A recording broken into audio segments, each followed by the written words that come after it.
ጤና ይስጥልን የዕለቱን መረጃዎች ከዚህ ቀጥሎ እናቀርብላችኋለን። እስከ መጨረሻው ተከታተሉን።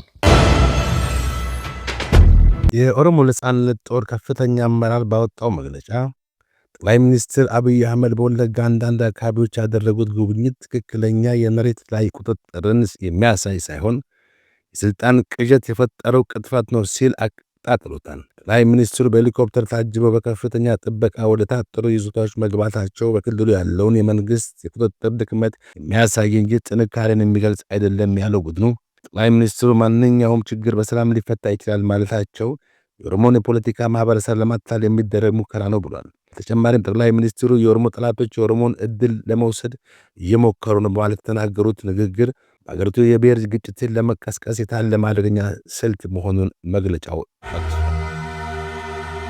ሌላ በኩል የህዝብ ተወካዮች ምክር ቤት አባል የሆኑት ዶክተር ደሳለኝ ጫኔ የሀገራዊ ምክክር ኮሚሽን አመራሮች በተገኙበት ወቅት በአማራ ተወላጅ ሊቃን ላይ የተፈጸመ ያለውን እስር በጽኑ አውግዘዋል።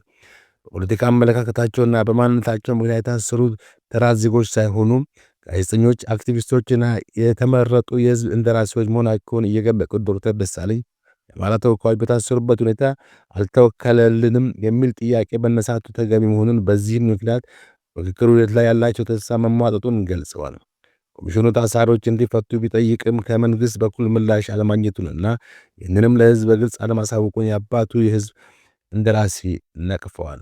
ሀገራዊ ምክክር ኮሚሽን ምክትል ሰብሳቢ በበኩላቸው ኮሚሽኑ አክቲቪስት ባይሆንም ማንኛውም ዜጋ አላግባብ እንዳይታሰር ግፊት እያደረገ መሆኑን፣ ችግሮችን ለመፍታት ከፍተኛ ጥረት እያደረገ መሆኑን ምላሽ ሰጥተዋል። ታዋቂዋ ተዋናይት ገጣሚና ደራሲ ሜሮን ጌትነት አዲሱንና በጉጉት ሲጠበቅ የነበረውን ሌላ እውነት የለኝም የተሰኘ የሥነ ጽሑፍ ሥራዋን በታላቅ ድምቀት በአሜሪካን ዋሽንግተን ዲሲ ልታስመርቅ መሆኑን አስታውቃለች። ይህ በጉጉት የሚጠበቀው የጥበብ ድግስ የፊታችን እሁድ ፌብሩዋሪ 22 2026 በቨርጂኒያ ግዛት በሚገኘው ታዋቂ ዋተርፎርድ ኢቨንት ሴንተር ከቀኑ 9 ሰዓት ጀምሮ እንደሚካሄድ ሜሮን ገልጻለች። ራሷን ለጥበብ አፍቃሪው ባስተላለፈችው ጥሪ ወዳጆቼ ጋር ሌላ እውነት የለኝም እንመርቃለን ያላችሁ ብቅ በሉና የጥበብ ማዕድ እንቋደስ በማለት ወዳጅ ዘመድን እንዲጋበዝ ገልጻለች። መጽሐፍ መርቃቱ ልዩ የሚያደርገው የአማርኛ ስነ ጽሑፍና የቲያትር ጥበብ ባለውለታ የሆኑት አንጋፋው የጥበብ ሰው ዓለምፀሐይ ወዳጆን ጨምሮ ሌሎች በርካታ ስመጥር የጥበብ ሰዎችና ወጣት ባለሙያዎች በምሽቱ ላይ ተገኝተው ስራዎቻቸውን የሚያቀርቡ ማለት ነው። ይህም ዝግጅቱን ከመጽሐፍ ምረቃ ባለፈ በስደት የሚኖሩ ኢትዮጵያውያንን ከሀገራቸው ጥበብ ጋር የሚያገናኝ ታላቅ የባህል መድረክ ያደርገዋል ተብሏል።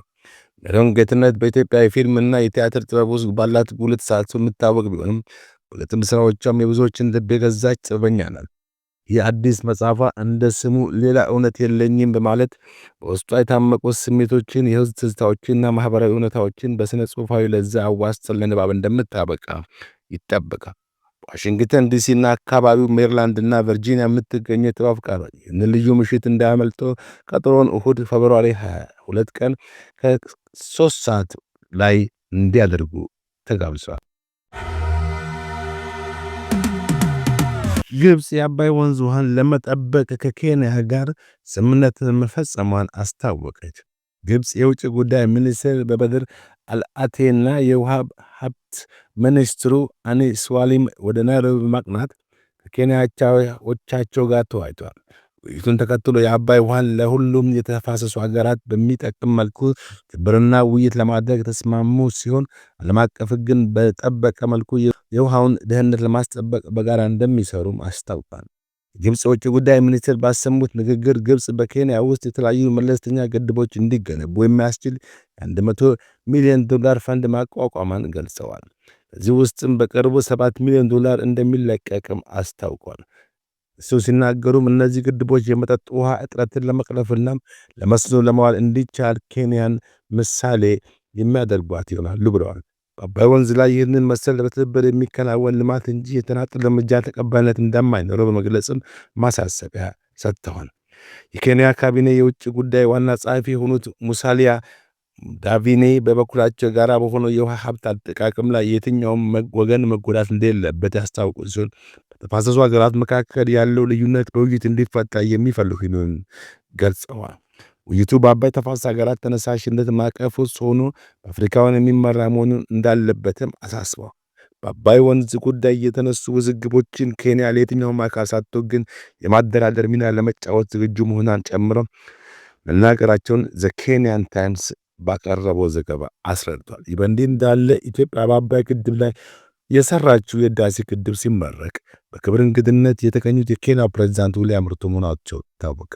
ዕለቱ የተጠናቀረው መረጃ ይህን ይመስላል። በሰላም ቆዩን።